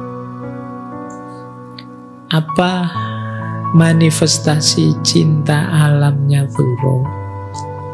Kata dia begini, jalani saja setiap musim yang berlalu, hirup udaranya, minum minumannya, cicipi buahnya, dan pasrahkan dirimu pada pengaruh bumi, pengaruhnya. Maksudnya apa? Ikuti ritme dan situasinya, nikmati, syukuri. Ya memang manusia itu karakternya serba mengeluh, serba sambat. Panas sambat, hujan sambat. Sudah mendung sejak kemarin, gak udan sumuk, dok sumpek aku ingin sambat. Hujan juga begitu, aduh mau berangkat ngaji hujan, bok nanti saja hujan, itu kok namanya. Kamu sambat terus, kamu tidak menikmati, selalu melihat sudut pandang negatif. Ya memang Manusia itu khuliqa halu'a, diciptakan selalu berkeluh kesah. Tapi kalian akan jauh lebih bahagia kalau bisa mengalir sesuai ritmenya alam. Nanti buku Walden itu isinya nanti ada musim semi, ada musim gugur, ada sesuai dengan perkembangan cuaca. Buku ini unik, ada semacam autobiografinya, ada kayak novelnya, ada puisinya, ada. Jadi quote-quote-nya juga banyak. Jadi cinta kita pada alam kita manifestasikan dengan cara mengikuti ritmenya. Kita nikmati apa saja yang dihidangkan oleh alam pada kita. Terus dia terus mengkritik Thoreau ini. Aku mencintai alam antara lain karena dia bukan manusia. Jadi karena alam itu tidak kayak manusia. Justru karena alam itu jauh dari manusia. Di tengah-tengahnya, di tengah-tengah alam, saya bisa gembira dengan sukacita yang penuh. Jika dunia ini sepenuhnya manusia, aku tidak akan mampu mengembangkan diri. Aku akan kehilangan semua harapan. Manusia adalah kendala dan alam adalah kebebasan. Manusia membuat saya menginginkan dunia lain. Alam membuat saya puas dengan dunia ini. Jadi kata Thoreau, cinta alam, dekat dengan alam itu luar biasa. Tidak kayak kalau dekat dengan manusia. Dekat dengan manusia, saya macet, tidak berkembang. Kenapa? Kecenderungan manusia kalau ketemu manusia saling membatasi, saling membelenggu. Saya tidak boleh begini, tidak boleh begitu, tidak bisa begini, tidak bisa begitu. Kebalikannya kalau saya ketemu alam, begitu saya asik berdua saja dengan alam, dia membebaskanku. Mau melakukan apa saja bisa dengan alam. Jadi berhadapan dengan manusia, aku tidak mampu mengembangkan diri dan kehilangan semua harapan. Manusia adalah kendala, jadi masalah. Alam adalah kebebasan. Jadi mungkin Thoreau ini kalau jalan-jalan ketemu manusia itu ketemu masalah ini. Manusia selalu masalah, selalu membelenggu. Tapi kalau ketemu alam, dia ketemu kebebasan. Manusia selalu membuat saya menginginkan dunia yang lain. Kapan saya bebas ya? Kapan saya tidak begini lagi ya? Kapan selesainya ya? Itu kalau ketemu manusia. Tapi kalau ketemu alam membuat saya puas. Ingin nambah lagi lebih lama, ingin nambah lagi di situ lebih lama. Itu khas kalau kita ketemu alam. Jadi ini cara berpikir Thoreau untuk mencintai alam. Nah, ini ada tips menarik dari beliau. Saya rasa saya tidak dapat menjaga kesehatan dan semangat saya kecuali saya meluangkan waktu sedikitnya 4 jam sehari, dan biasanya lebih dari itu jalan-jalan santai di hutan, bukit, dan ladang. Sepenuhnya bebas dari semua kesibukan duniawi. Jadi beliau waktu uzlah tadi, waktu di hutan tadi, hidup 2 tahun itu, tiap hari jalan-jalan sedikitnya 4 jam. Di hutan, di bukit, di ladang. Dan bagi dia, ya karena itu saya sehat dan tetap semangat. Nah kayak kita ya, kita mungkin 4 jamnya pegang HP, 4 jamnya rebahan, 4 jamnya itu jalan-jalannya ya mungkin seminggu sekali. Itu pun dihitung ketat pakai smartwatch. Wah, alhamdulillah sudah 8.000 langkah hari ini gitu. Padahal yang separuh sambil naik motor itu. Jadi kamu pelit sekali dengan hitungan langkahmu ya. Malah turun 4 jam sekali jalan. Tapi itulah sumber semangatnya dia. Kata dia begitu. Nah, kita lanjutkan. Ada efeknya. Apa efeknya hubungan dengan alam? Kata dia, karena keintimanku dengan alam, aku merasa terasing dengan manusia. Ketertarikanku pada matahari dan bulan di pagi dan sore hari memaksaku untuk menyendiri. Pada akhirnya dia merasa manusia tidak asik. dekat dengan manusia tadi kan banyak ada gangguan-gangguan.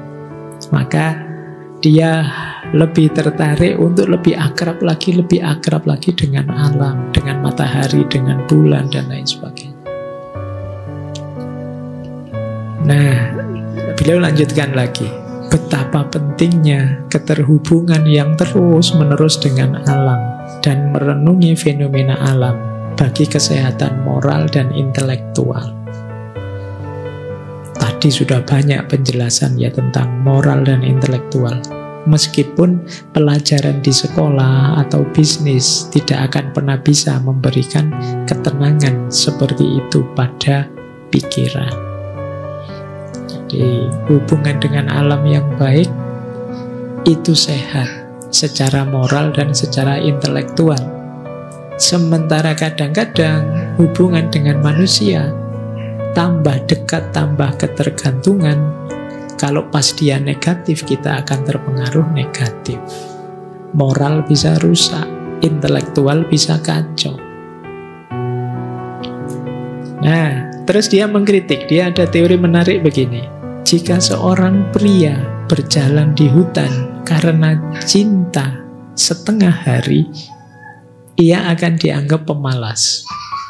Kayak tadi loh, dia 4 jam jalan-jalan di hutan, itu mungkin kita akan menyebutnya Allah pemalas, ya dia tidak kerja pak, tidak kuliah pak, enak saja jalan-jalan. Kalau kita tidak.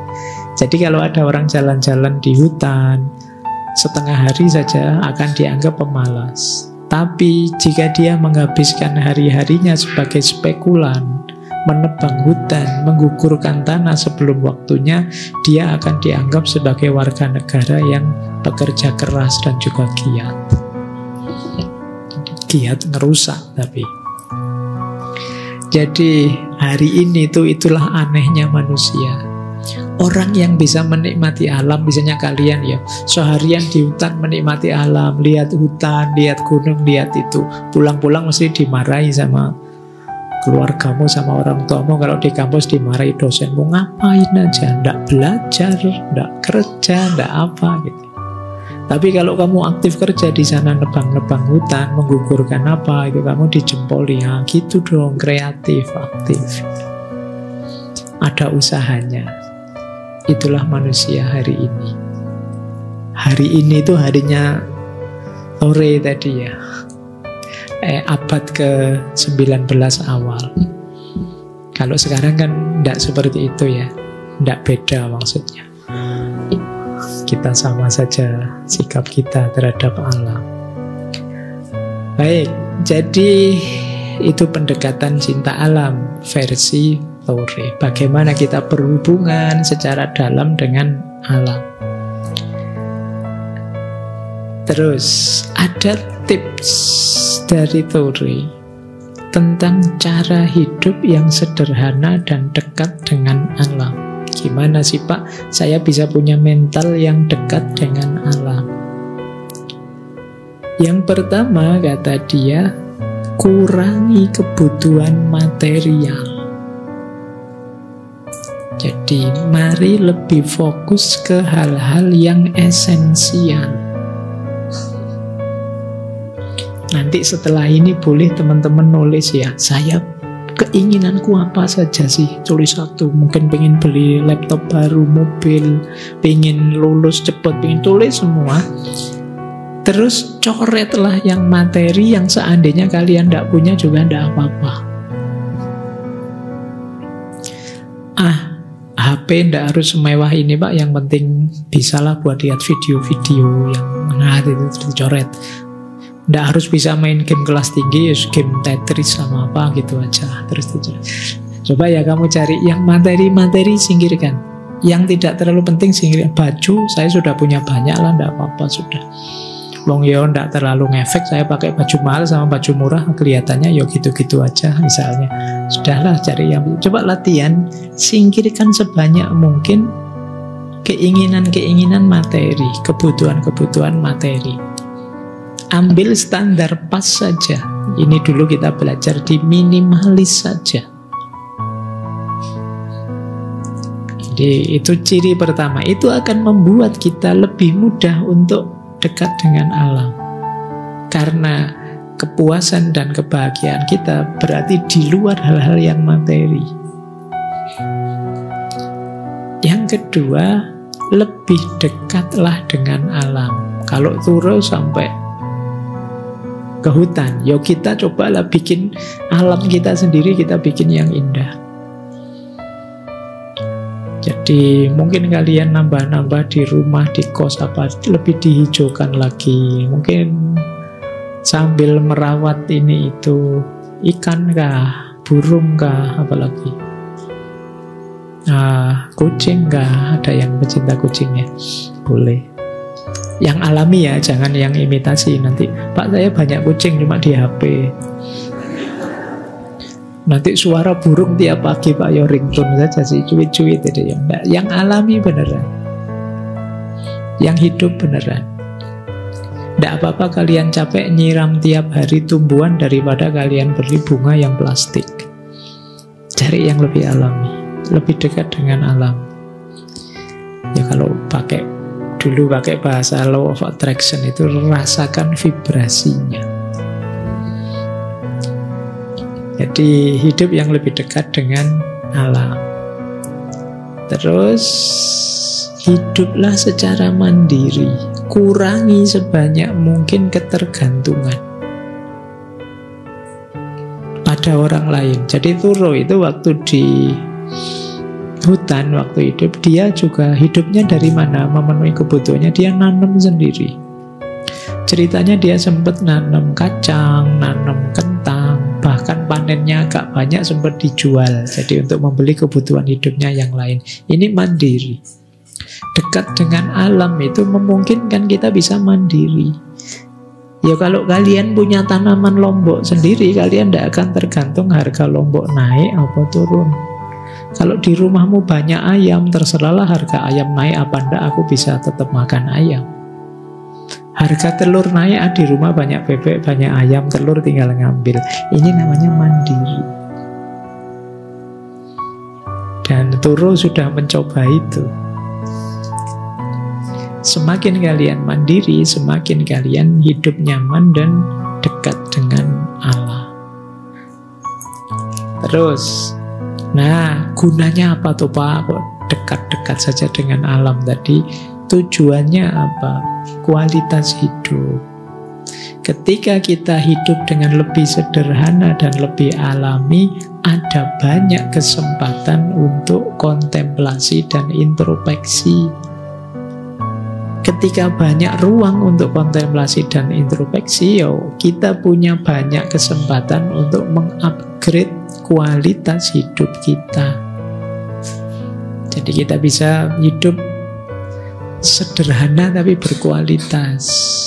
Kalau yang pinter bisa dipakai untuk produktif, melakukan ini, melakukan itu, nulis buku atau melakukan inovasi apa dan lain sebagainya. Jadi cara yang terakhir ini ya kontemplasi dan introspeksi. Kita merenungi hidup kita tafakur, kita tadabbur. Alam memberi banyak pelajaran pada kita, memberi sumber kebijaksanaan pada kita. Kesanalah kita menuju. Inilah 4 cara untuk kita bisa hidup sederhana dan alami. Pada puncaknya, Turo bilang, my profession is to always find God in nature. Kalau ada yang tanya profesiku apa? Profesiku adalah menemukan Tuhan di alam. Nah ini puncaknya ranah transenden. Ketemu wilayah spiritual ketuhanan. Jadi pada akhirnya alam akan mengantarkan kita kepada Tuhan. Ciptaan Tuhan akan menjadi tanda hadirnya Tuhan. Disitulah kita menemukan Tuhan. Makanya my profession is to always find God in nature. Jadi kalau diurut sejak awal tadi ya teman-teman, transendentalismenya Turo itu diawali dari kepercayaan diri bahwa manusia itu hakikatnya baik. Kemudian dilanjutkan, kita hidupkan fakultas pemahaman yang murni dalam diri kita, namanya intuisi. Termasuk diantaranya hati nurani. Kemudian kita hidup secara moral, intelektual, mandiri. Jadi tidak terikat, tidak terganggu, tidak terjebak oleh dunia sosial, dunia budaya di sekeliling kita. Kita berani memutuskan pilihan kita sendiri, kita berani hidup sesuai keinginan kita sendiri. Jadi ini basicnya, yang tadi istilahnya individualitas. Setelah itu, kita juga tidak boleh abai terhadap nilai-nilai moral. Nilai-nilai moral, tapi bukan nilai moral yang sifatnya komitmen sosial, kesepakatan atau tekanan sosial, tapi nilai moral yang tumbuh dari hati nurani kita sendiri. Jadi diawali dari intuisi, kemudian dilanjutkan dengan penegasan diri sebagai individu, dipraktekkan dengan mempertimbangkan moral, kemudian diaktualkan dengan cara hidup sederhana dan dekat dengan alam. Inilah rumus ideal-ideal transendentalisme yang ditawarkan oleh Thoreau. Jadi penting bagi kita untuk, kalau menurut Thoreau ya, merancang hidup kita tidak terjebak dalam fakta, tapi melampauinya secara ideal melalui intuisi, melalui kehidupan individu yang bermoral, kemudian dekat dengan alam secara sederhana. Dengan rumus-rumus inilah nanti kita bisa sadar betapa alam semesta ini memang akan mendukung kehidupan kita, dan kita bagian dari alam semesta. Boleh teman-teman nyari tips, nyari cara, nyari jalan untuk lebih dekat dengan alam sesuai kondisi kita masing-masing. Ya ndak harus ekstrim seperti Thoreau yang hidup di hutan, tapi boleh kalau ada yang mau. Ndak lama kok, beliau 2 tahun 2 bulan. Baik, ya meskipun nanti beliau di akhir hidupnya sakit, beliau kena TBC, jadi meninggal pada usia 44 tahun. Oke, saya kira itu ya untuk malam hari ini. Jadi seperti saya bilang, malam hari ini masih wawasan-wawasan universal, menyemangati kita untuk kembali lagi ke alam. Minggu depan mungkin lebih teknis, lebih filosofis, kita belajar tentang deep ekologi. Minggu depannya lagi mungkin agak liar sedikit tentang ekologinya, kita belajar dark ekologi. Kemudian kita belajar juga di minggu keempat tentang ekofeminisme, hubungan antara pemberdayaan perempuan dan pemberdayaan alam. Yang terakhir, minggu kelima seperti biasa kita nanti akhiri dengan obrolan dengan fokus tema ke ekologi, tapi dari perspektif Islam.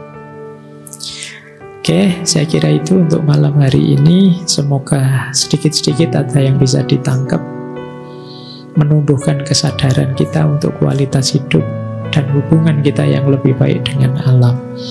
Saya akhiri sekian, kurang lebihnya mohon dimaafkan. Wallahul muwaffiq, wallahu a'lamu bissawab. Wassalamualaikum warahmatullahi wabarakatuh.